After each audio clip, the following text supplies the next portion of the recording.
काय सांगता? रहस्यमय शिव मंदिर 12 वर्षातून 20 दर्शनाला येते, शिवलिंगाचे होतात तुकडे तुकडे, मग काय होते पुढे? या रहस्यमय शिव मंदिराची जगभर चर्चा आहे, कारण या शिव मंदिरावर 12 वर्षांतून एकदा वीज पडते, त्यावेळी शिवलिंगाचे तुकडे तुकडे होतात. पण मग पुढे काय होते? काय आहे ती रहस्यमयी कथा? जाणून घ्या. हिमाचल प्रदेशातील कुल्लूमधील वीज महादेव मंदिर, बिजली महादेव मंदिर एक अनोखे मंदिर आहे. येथे दर 12 वर्षांनी वीज कोसळते. ही घटना स्थानिक लोकांसाठीच नाही तर जगभरातील लोकांसाठी एक आश्चर्याचा धक्का आहे.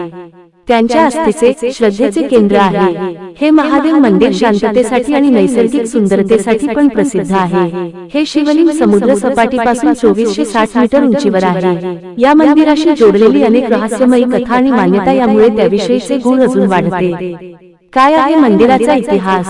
हिमाचल राज्यातील कुल्लू डोंगररांगामध्ये एक मोठा राक्षस फुलंत राहत होता. भगवान शंकराने या राक्षसाला ठार केले आणि त्याच्या शरीराला एका पर्वतात बदलले. याच पर्वतावर हे बिजली महादेव मंदिर आहे. भगवान शिवाने इंद्राला आदेश दिला होता, दर 12 वर्षांनी ते या ठिकाणी वीज पाडतील अशी मान्यता आहे. त्यामुळे 12 वर्षात एकदा येथे वीज होऊन शिवलिंग तुटते. मग पुढे काय होते? या मंदिरातील शिवलिंगावर वीज कोसळते. 12 वर्षांतून एकदा ही घटना घडते. वीज कोसळल्यानंतर शिवलिंग तुटते. त्यानंतर भाविक आणि पुजारी मिळून हे शिवलिंग पुन्हा लोण्याने जोडतात. त्यावर लोण्याचा जाजफळ लावण्यात येतो. त्याची पूजा करण्यात येते. हे मंदिर खाहल पर्वतरांगेच्या एका उंच डोंगरावर आहे. या मंदिरात देशातूनच नाही तर परदेशातूनही अनेक जण दर्शनासाठी आणि चमत्कार समजून घेण्यासाठी येतात.